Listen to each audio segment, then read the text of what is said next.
بھائی اب جو ہے رمضان کا مہینہ قریب آ رہا ہے، 15 دن باقی ہیں۔ اس سے پہلے اللہ تبارک و تعالی نے شب برات کی ہے۔ رمضان کا مہینہ تو ایسا مہینہ ہے کہ اللہ کے نبی صلی اللہ علیہ وسلم جب رجب کا چاند دیکھتے تو کیا پڑھتے تھے؟ اللہم بارک لنا فی رجب و شعبان و بلغنا رمضان۔ ہم اپنے بڑے بوڑھوں کو دیکھتے تھے بچپن میں کہ جب رجب کا چاند نظر آ جاتا تھا تو مغرب کے وقت فوراً گھر پہ نماز پڑھ کر جاتے تھے، غسل کر کے کپڑے بدل کر کندھوں کے اوپر رومال ڈال کر مسجدوں میں آ جاتے۔ کیا مطلب کہ اب رجب سے وہ عبادت ایسی شروع کر دیتے تھے کب تک؟ شوال کا چاند دیکھنے تک۔ یہ بڑی بڑوں کے اس وجہ سے اس زمانے میں جو ہے ہم نے اپنے بچپن کے بلکہ سمجھداری کے زمانہ میں جب حفظ بھی کر چکا تھا بلکہ تراویح بھی پڑھا جاتا، ایسے وقت میں دیکھا ہے کہ ہماری مسجدیں تلاوت کرنے والوں سے رونق دار ہوتی تھی رجب سے لے کر شوال تک۔ اور آج دوستوں مسجد ہماری جہاں سلام پھیری سننے سے پہلے 10 منٹ کے بعد مسجد میں آؤ گے تو کوئی بھی نظر نہیں آئے گا۔ تو رمضان کی تیاری ہونی چاہیے۔ رمضان کی تیاری دوستوں ہر قسم کے شربتیں جمع کرنے کا نام نہیں ہے، کھانے پینے کی چیزوں کا جمع کرنے کا نام نہیں۔ ٹھیک اللہ تعالیٰ جو کھلاوے کھلائے، یہ جو ہے برکت کا مہینہ ہے، اللہ تعالیٰ مومن کی روزی کو بڑھا دیتے ہیں، لیکن اس کا مطلب یہ بھی نہیں کہ کھانے کو مقصد بنا لو، بلکہ رمضان ہے۔ اور مجھے حضرت امام ربانی مجدد الفسانی رحمۃ اللہ علیہ فرماتے ہیں کہ رجب کی جو شعبان کی حیثیت کیا ہے شب برات کی، فرماتے ہیں کہ دیکھو جس طریقے سے سورج نکلتا ہے تو سورج نکلنے سے 2 گھنٹے پہلے صبح صادق کی روشنی نکلتی ہے نا، وہی صبح صادق کی روشنی جس کی وجہ سے ہمارے فجر کا وقت ہو جاتا ہے، تو صبح صادق کی روشنی نکلتی ہے۔ یہ روشنی نکلتی ہے سورج سے 2 گھنٹے پہلے، پھر آہستہ آہستہ وہ روشنی اور زیادہ بڑھتی ہے یہاں تک کہ سورج نکلنے سے کچھ دیر پہلے جو ہے ایک دم ایسا لگتا ہے گویا سورج نکل چکا ہے، حالانکہ سورج نکلا ہوا ہوتا نہیں ہے۔ تو یہ شب برات بھی ایسی ہے کہ جیسے سورج نکلنے سے پہلے سورج کی روشنی نکلتی ہے تو سمجھ جاتے ہیں کہ بھائی سورج نکل گئے، حالانکہ نکلا ہوا نہیں ہوتا ہے۔ تو شب برات سے ہمارا آغاز ہو جانا چاہیے رمضان کی تیاری کا، رمضان کی تیاری کا یہیں سے آغاز ہونا چاہیے۔ اور جو ہے یہ رجب کا مہینہ دوستو بیج ڈالنے کا مہینہ ہے، اور شعبان کا مہینہ آب پاشی کا، کھیتی کو پانی پلانے کا مہینہ ہے، اور رمضان کا مہینہ کھیتی کاٹنے کا مہینہ ہے۔ اس لیے مطلب کیا ہوا کہ رمضان کے مہینے میں عبادت کے اندر مجاہدہ کرنے اور خوب عبادت سے مشغول ہونے کے لیے رجب سے شروعات ہو جانی چاہیے، اور پھر انتہا درجے میں تو شب برات سے ہو ہی جانا چاہیے۔ شب برات کے لیے دوستوں مسجد میں آ گئے، نفلیں پڑھ لی اور قصہ ختم ہو گیا، یہ نہیں ہے بلکہ یہ رمضان کی تیاری کا آغاز ہے، شروعات ہے۔ یہیں سے بس تہیہ کر لو، آج کی رات میں اللہ سے خوب مانگو، یہ دعاؤں کی رات ہے، یہ مانگنے کی رات ہے۔ اور یہ بھی جہاں تک ہو سکے اپنے گھروں میں بیٹھتے ہیں۔ میں مثال دیا کرتا ہوں کہ دیکھو اللہ کے 2 دربار ہوتے ہیں، ایک اللہ کا نجی دربار جس کو پرائیویٹ دربار کہتے ہیں، اور ایک عام دربار ہوتا ہے۔ یہ فرض نمازوں کے لیے جو جمع ہوتی ہے اللہ کا عام دربار ہے، اس کے اندر نہیں آئیں گے تب بھی مجرم ہیں، اس لیے کہ اللہ سب کو بلاتا ہے۔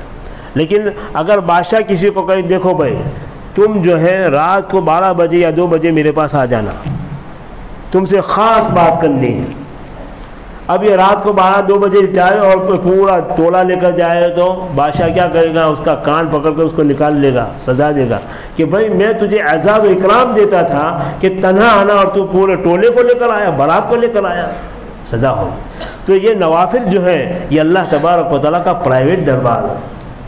اللہ تعالیٰ فرماتے ہیں کہ دیکھو تنہائی میں ہم سے ملو، ہم تم سے بات کریں گے، ہم تم کو جو ہے تمہاری مانگی ہوئی چیزوں کو دیں گے۔ اسے جتنا ہو سکے اپنے گھروں میں تنہائیوں میں اس عبادت کو کیا جائے، اور نفل عبادت تو ویسے بھی چھپ کر کرنے کی عبادت ہے۔ اور یہ عبادت جو ہے ویسے تو 11 صحابہ سے اس کی روایتیں ہیں، لیکن اس کے ساتھ ساتھ دیکھو تو امت نے اس کو قبول کر لیا ہے۔ صحابہ کرام بھی اس رات کے اندر بڑے اہتمام کے ساتھ جو ہے عبادت کرتے تھے، لیکن ان کی عبادتیں اپنے گھروں میں ہوتی تھی، حالانکہ ان کے گھروں میں اتنا انتظام نہیں ہوتا تھا۔ حضور اقدس صلی اللہ علیہ وسلم کی حجروں کا حال دیکھیے، آپ صلی اللہ علیہ وسلم تہجد پڑھ رہے ہیں، سامنے حضرت عائشہ سوئی ہوئی تھی، جب آپ سجدے میں جاتے تھے تو عائشہ کے پیر پر ہاتھ مارتے تھے۔ علماء سے پوچھیے، حدیث کی کتابوں میں یہ واقع ہے۔ جب حضرت عائشہ اپنا پیر سمجھ لیتی تھی جب جا کر حضور سے طے کر سکتے تھے، ایسے مکانات تھے، پھر بھی صحابہ اپنے مکانوں میں عبادت کرتے تھے۔ تو خیر بہرحال صحابہ نے بھی عبادت کی، تابعین و تابعین نے بھی اس عبادت کی، اور امت سے برابر توارث چلا رہا ہے۔ تو اس رات کی عبادت اور اس کی فضیلت میں تو کوئی شک نہیں، لیکن جو طریقہ ہم اپنائیں وہ طریقہ نہیں ہونا چاہیے۔ تو ایک تو اس رات کے اندر عبادت ہے، عبادت کے اندر جو علماء نے لکھا ہے کہ عبادت کے اندر کیا کیا شامل ہے، تو عبادت کے اندر قرآن پاک کی تلاوت ہے، اللہ کا ذکر ہے، توبہ استغفار ہے، نوافل ہے، ان چیزوں کا اہتمام سے. اور چونکہ یہ دعاؤں کی رات ہے اس لیے زیادہ تر دعا میں لگنا چاہیے، دعاؤں کی رات. اب ہمارا حال کیا ہوتا ہے کہ مسجدوں میں جمع ہوتے ہیں، 2-4 رکعتیں پڑھے، پھر کوئی ادھر بیٹھتا ہے، کوئی ادھر بیٹھتے ہیں، کوئی یہاں سوتا ہے، اور پھر یہاں غیبتیں شروع کر دیتے ہیں. شیطان جو بڑا چالاک ہے، اس لیے کہ عمر بھی زیادہ ہے نا اس کی، اس سے بڑا چالاک ہے. وہ پہلے باتیں شروع کرتا ہے اچھی بات ہے، پھر آدمی بڑا آدمی بڑا اللہ والا ہے، لیکن پن یہ شروع ہوگا، پھر وہ پن کے بعد ساری باتیں چلتی ہیں. تو شیطان اس طریقے لگا. اب جو ہم نے عبادت کی اور کسی کی غیبت کے لیے ہماری ساری عبادت بیکار ہو گئی. شیطان چاہتا نہیں کہ ہم جنت میں جائیں، کیونکہ ہماری وجہ سے وہ جہنم میں جانے والا ہے. اس سے وہ چاہتا ہے کہ میں انسانوں کو بھی لے کر چلوں. اس سے بہت احتیاط رکھنا چاہیے. بہت سے لوگ جو ہے کیا ہوتا ہے کہ بہت سے ایسے ناشتہ وغیرہ تیار کرنے والے اس رات میں پوری رات جا کر وہ بھی ناشتہ تیار کرتے کہ بیچارے ابھی بھوکے آئیں گے کھانا کھائیں گے، ان کا رزق ہماری لاڑی میں متعین ہوا اس رات کے اندر، یوں سمجھ کر بھی جو لوگ کھانے چلے جاتے. تو یہ نہیں ہونا چاہیے، بلکہ جو ہے عبادت کرنی ہے، جہاں تک عبادت ہو سکے عبادت کرو ورنہ سو جاؤ. یہ ادھر ادھر کی مجلس جمانے سے بہتر تو سو جانا ہے، اس لیے کہ سو جانے کی حالت میں نہ کچھ گیا نہ کچھ آیا، کھوٹ تو نہیں ہوگی، نفع نہیں ہوگا تو کھوٹ بھی نہیں ہوگی. لہذا جو ہے اللہ تبارک و تعالیٰ نے یہ عظیم رات دی ہے. ہماری عید جو ہے عید الفطر اور عید الاضحیٰ ہے، اور آج جو ہے آسمان کے اوپر فرشتوں کی عید ہے. تو اس سے اندازہ لگاؤ کہ کتنی خوشی کا مقام ہے کہ اللہ تبارک و تعالیٰ محمد صلی اللہ علیہ وسلم کی امت کے لیے ان کے مقدرات کو طے کرنے والا ہے، اور ساتھ ساتھ ان کی عبادت کے اوپر فخر کرتا ہے. اس وجہ سے فرشتے خوشیاں مناتے ہیں، ہماری عبادت کے اوپر فرشتے خوشیاں مناتے ہیں، اور ہم اپنی عبادتوں کے اوپر غیبت کا سکہ لگا کر اس کو برباد کر دیتے ہیں. تو یہ نہیں ہونا چاہیے. تو بہرحال یہ 15ویں شعبان کی رات بڑی عظیم رات ہے، عبادت جو ہے عبادت کی رات ہے اور دعاؤں کی رات ہے، اور دعاؤں زیادہ تر دعاؤں میں لگنے چاہیے. اور ہو سکے تو اس مہینے کے اندر جو ہے روزے بھی زیادہ رکھے، اللہ تعالیٰ جس کو طاقت دے. 15ویں شعبان کا روزہ فقط خاص نہیں ہے، پوری شعبان کے اندر حدیث پاک میں آتا ہے کہ نبی کریم صلی اللہ علیہ وسلم رمضان کے علاوہ جتنے روزے شعبان کے اندر رکھتے تھے اتنے کسی اور مہینے کے اندر نہیں رکھتے. آپ سے پوچھا گیا کہ اللہ کے رسول آپ شعبان کے مہینے میں جو ہے خوب روزے رکھتے ہیں، کیا بات ہے؟